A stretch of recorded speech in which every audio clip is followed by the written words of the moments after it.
Belief is irrelevant. The darkness knows you, whether you accept it or not.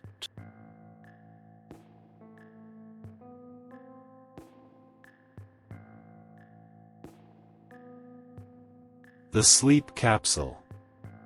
It was a Friday night in a sleepy town in southern Idaho, Riverside. The kind of place where everyone knew everyone's business, and the air always smelled of wood smoke and fresh pine. My name's Jack Harris, and I wasn't exactly a man of adventure.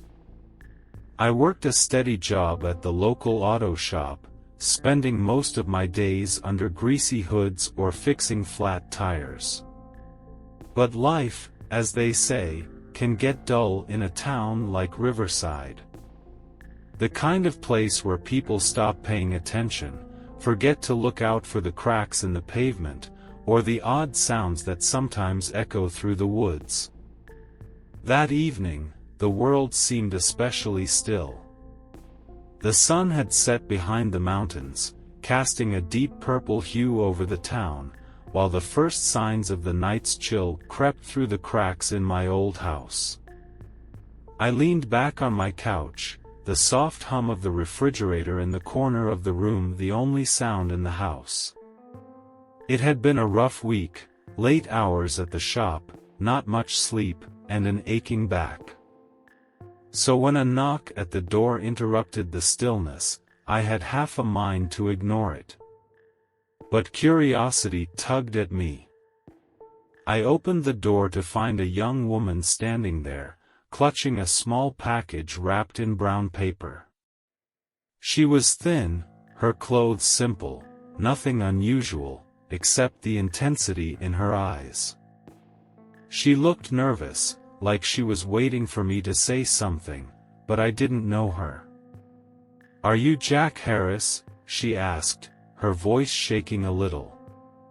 "Yeah, that's me. Can I help you?"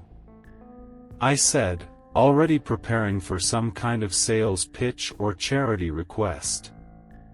But instead, she handed me the package without a word. "What is this?" I asked, inspecting the plain, unmarked wrapping. The girl didn't answer immediately. She just looked at me, her eyes wide, as though she was afraid to say something wrong. "I'm not supposed to be here," she whispered, her voice trembling. "But, you need to take it. It's for you." I didn't know what to make of it, but the weird tension in her voice sent a chill down my spine. As if compelled, I took the package and stepped aside to let her leave. Without another word, she turned and walked down the porch steps, disappearing into the night. I closed the door slowly, the package heavy in my hands. A feeling I couldn't shake filled me. Something wasn't right, but my curiosity pushed me forward. Inside the package was a small, cylindrical object, no bigger than a coffee mug. It was made of smooth, metallic material, with strange, intricate patterns etched into its surface. There were no markings, no labels. I turned it over in my hands, inspecting it closely. A small note slipped out from beneath it as I turned the object, and I unfolded it, reading in a hurried, scrawled handwriting. "Use it when you're ready to sleep. You won't wake up until you're done." I paused, unsure whether to laugh at the strange note or to throw it out the window. But something about it felt wrong. The words, the tone, it was too cryptic, too urgent. I had to know more. That night, after a long day, I found myself staring at the capsule on the bedside table.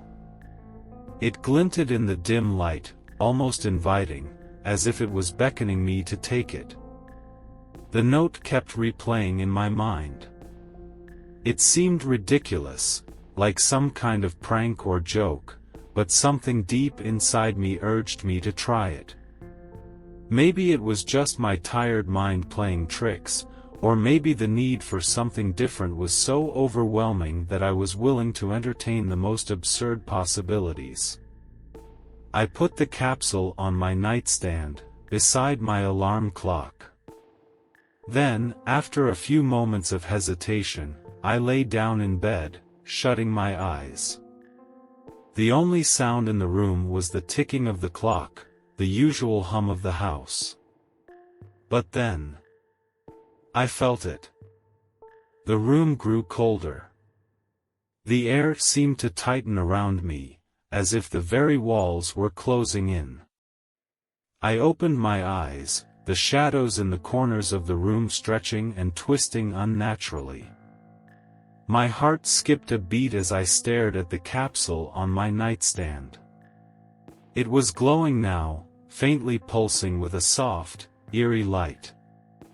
Without thinking, I reached for it. As soon as my fingers brushed its surface, a sharp jolt of energy shot through me. My body stiffened, as if every muscle was locked in place. The room around me blurred, the edges of my vision flickering like a dying light bulb. The walls seemed to melt into a vast, empty void, and I felt myself falling, being pulled, into a strange, new reality. I tried to scream, but no sound escaped. My body felt weightless, and I was surrounded by a swirling fog of colors and shapes that didn't belong to this world. I could no longer distinguish where the floor ended or the sky began. It was all just a chaotic swirl of nothingness. And then I saw it. In the distance, like a beacon in the dark, was a shape, a figure. A silhouette, standing tall amidst the chaos, its features barely discernible in the shifting mists. I tried to move toward it, but my legs wouldn't cooperate. Every step I took felt like I was sinking deeper into the fog, the figure growing larger and closer with each passing second. But as I reached out, something dark shifted in the fog. A shadow loomed overhead, and a cold, oppressive presence settled around me. I couldn't move. I couldn't escape.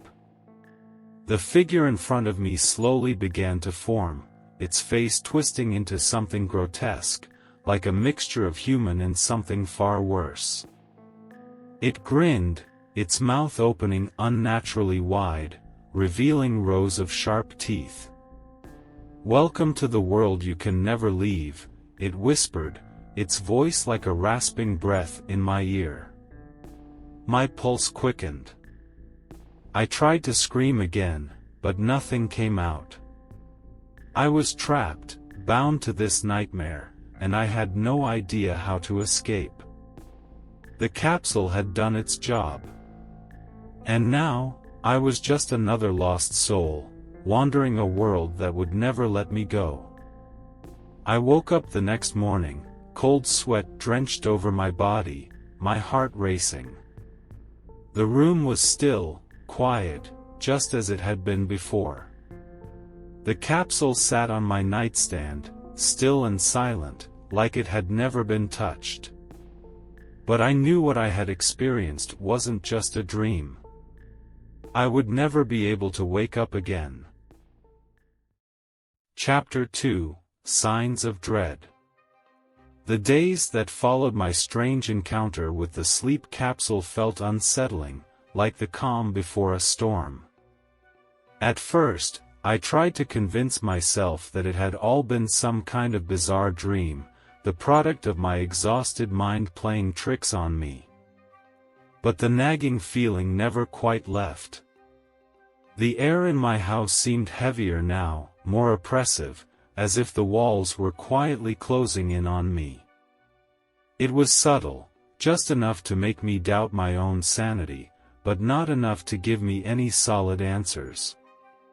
The first odd thing happened the morning after I'd experienced the dream, or whatever it was. I woke up, still feeling the cold weight of fear hanging over me. The house was silent, the only noise the distant hum of a car passing by on the road outside. I sat up in bed, rubbing my eyes, trying to shake off the remnants of the night's terror. But when I looked at the nightstand where I'd left the capsule, my heart skipped a beat. It was no longer there. For a moment, I thought I'd just misplaced it. Maybe I'd put it somewhere else without thinking. But when I checked the entire room, under the bed, in the drawers, behind the nightstand, I found nothing. It was as if it had vanished into thin air. I tried to tell myself it was just my mind playing tricks. Maybe I'd put it in the kitchen or dropped it somewhere while I was half asleep. But deep down, a voice whispered that something was terribly wrong. I got up, shook off the fear, and decided to go to work. The familiarity of the auto shop, with its greasy tools and the smell of gasoline, usually grounded me. It was routine, something I could hold on to. But even there, I noticed strange things happening. First, it was the hammer. I'd left it on the workbench the night before, but when I came in that morning, it was on the floor, several feet away from where I'd last placed it. I chalked it up to clumsiness, maybe a sudden gust of wind from the open window pushing it off the table. But then I noticed something else. A wrench, one that I used nearly every day, was gone. Just vanished. I checked the shop. Every corner, every shelf.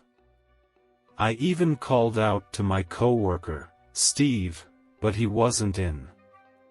The place was empty, the silence pressing in on me. Still, I forced myself to laugh it off. I was probably just distracted, too tired to remember where I put things. But the unease lingered, gnawing at the back of my mind. Later that day, I stopped at the diner to grab a quick lunch. Molly, the waitress, gave me a strange look when I sat down at my usual booth. "You okay, Jack?" she asked, her brow furrowing as she set down a cup of coffee in front of me. I stared at her for a moment, confused. "Yeah, I'm fine." "Why? You look off. Like you've seen a ghost or something." I chuckled awkwardly, trying to shrug it off. "Just tired. You know how it is."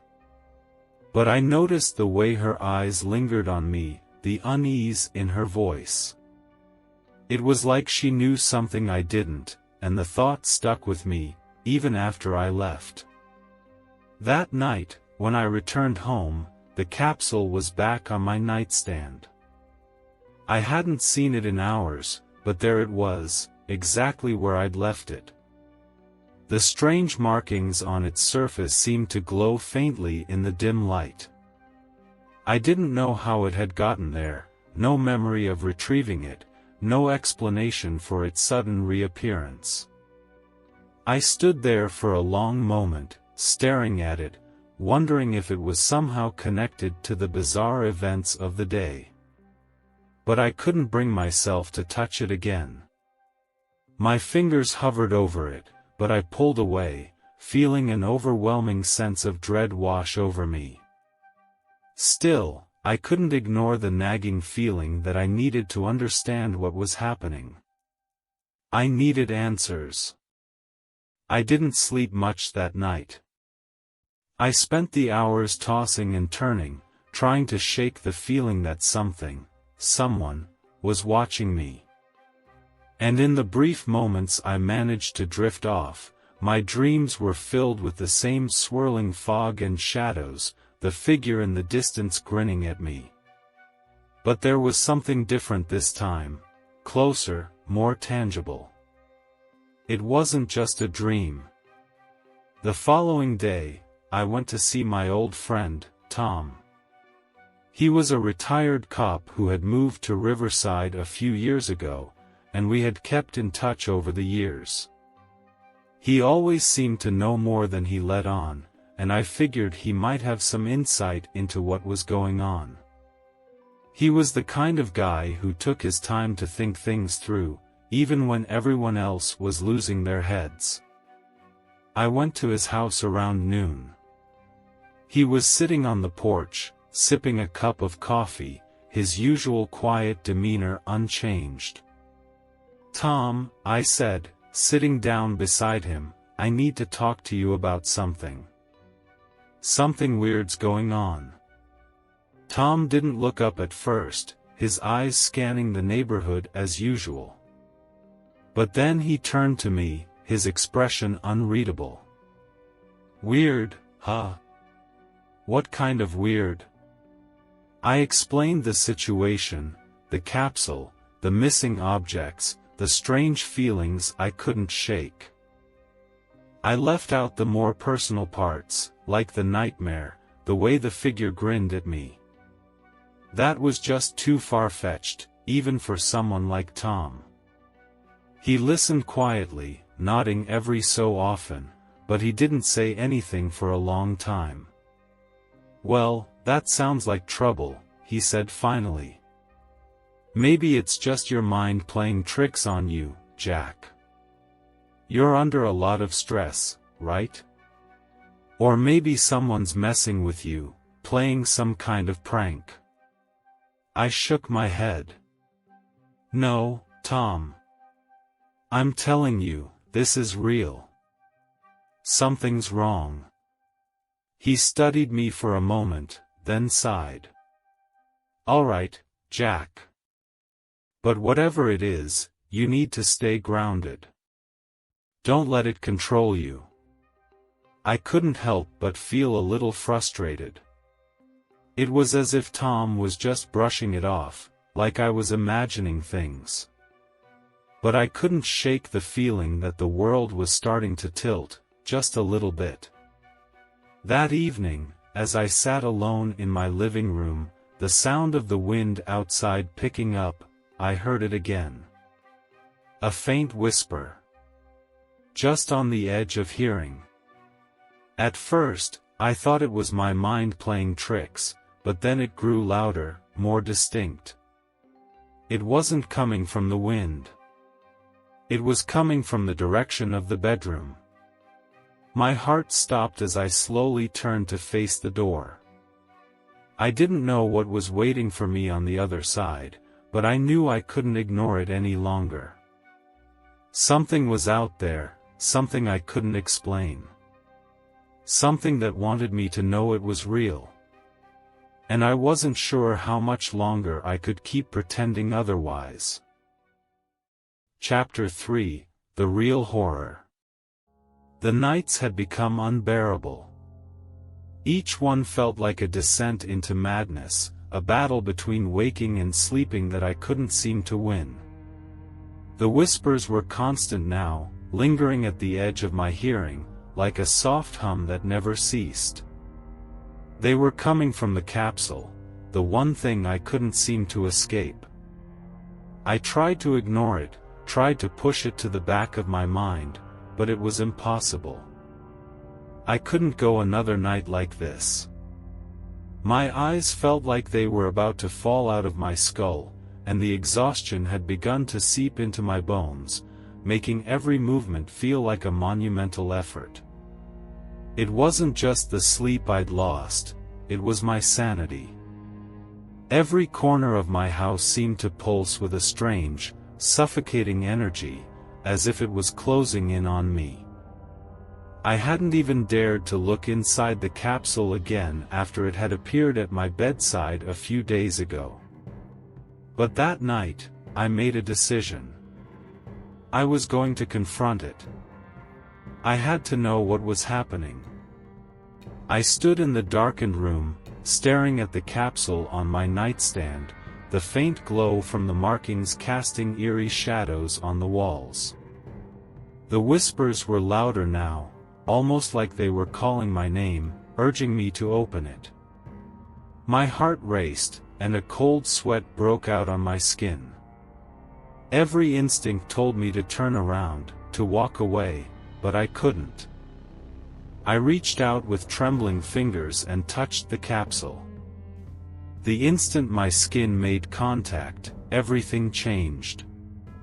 The room seemed to warp around me, the walls bending and stretching like rubber. I pulled my hand away, but it was too late.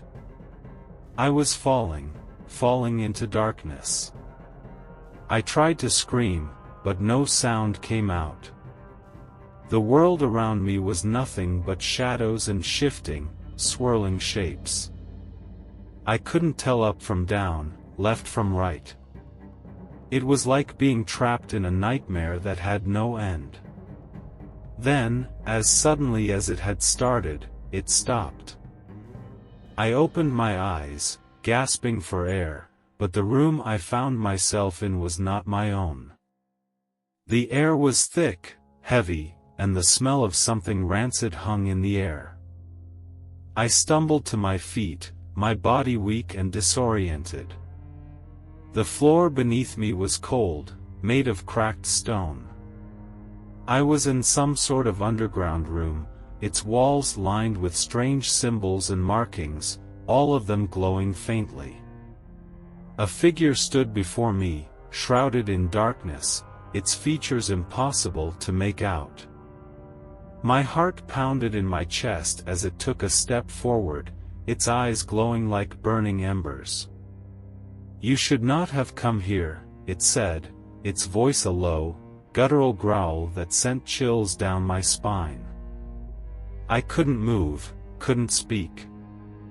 I was frozen in place, unable to comprehend what was happening. The figure stepped closer, and suddenly, I was flooded with memories, fragments of my life that didn't belong to me. Faces I didn't recognize, places I had never been, and a strange sense of déjà vu that made my head spin. The memories felt real, like I had lived them, but they were not mine. "You've been here before," the figure said, its voice now a whisper. "And you will return." Before I could react, the world around me began to crumble, the floor breaking apart as though it was made of paper. I fell again, deeper into the void, and this time, I couldn't stop it. I couldn't escape. When I landed, the world was different, brighter, yet somehow more suffocating. The landscape around me was barren, twisted. Trees that looked like skeletal remains reached up toward a blood-red sky, and the ground beneath me was cracked and dry, as though it had been scorched by something far beyond any fire I could imagine. I was no longer alone. Figures moved in the distance, humanoid shapes, their faces obscured by hoods or masks. They walked toward me, their footsteps silent, their presence oppressive. "You've come to the place where all dreams end," a voice whispered in my ear. I spun around, but no one was there. "And now you can never leave." My heart raced as I turned, trying to make sense of what was happening. But it was all a blur, a whirlwind of shapes and sounds that made no sense. I ran, but the ground seemed to shift beneath me, the path constantly changing. Then, I saw it, my capsule, sitting in the center of a dark, swirling vortex. It was glowing brighter than ever, and as I approached, the whispers grew louder, more frantic. It was calling me, pulling me toward it. I reached for it, but before I could touch it, I felt a hand on my shoulder. I spun around, and there was Steve, my old friend, the guy I worked with at the auto shop. But he wasn't Steve anymore. His eyes were wide, filled with terror, his face pale as if he had seen something far worse than death. "Don't do it," "Jack," he shouted, his voice full of panic. "You don't understand. You can't go back." I tried to speak, but my voice failed me. I wanted to ask him what was happening, but the words didn't come. The capsule was now mere inches from my hand, and the pull of it was unbearable. It was like I was being consumed by it. Steve reached for me, his hands trembling. "Listen to me," he begged. "It's too late. You opened it, now you're trapped. This place, it's not real. It's just a place where nightmares live. And once you're here, you can never leave." I reached out, ignoring his warnings, and the moment my fingers brushed against the capsule, everything changed again. The world spun wildly, and then, everything went black. I woke up in my bed, the familiar sights of my room around me. For a moment, I thought I had dreamt it all, the strange land, Steve's warning, the terrifying force of the capsule pulling me in. But as I glanced at the nightstand, my heart stopped. The capsule was there. And it was glowing. That was when I realized the truth: the capsule wasn't just a sleep aid. It was a gateway to something far worse, a prison that kept me bound to a world I couldn't escape. I had opened it, and now, there was no turning back. The whispers returned, louder now, swirling around me. I wasn't alone in this house. Something was watching me, waiting for me to make the wrong move. And I had no idea how to fight it. I couldn't sleep. I couldn't wake up. There was no escape.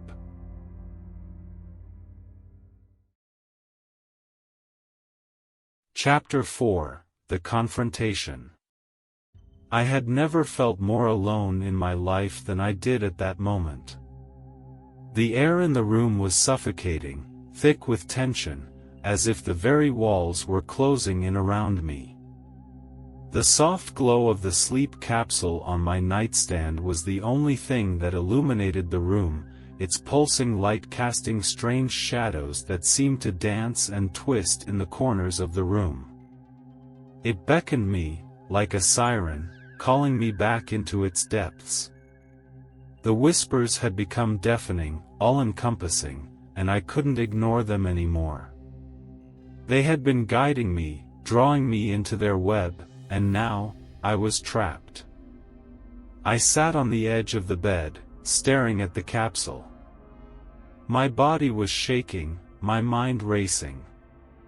The sense of dread that had been building for weeks finally reached its peak. Something was coming. I could feel it in my bones, a presence that had been lurking in the darkness, waiting for me to take that final step. Then, the whispers stopped. I froze, holding my breath, trying to listen for any sound. But there was nothing. The silence was oppressive, like the calm before a storm. I stood up, my legs unsteady beneath me, and walked toward the capsule. My hand trembled as I reached for it, the cold metal of the surface sending a jolt through my fingers. I had to open it.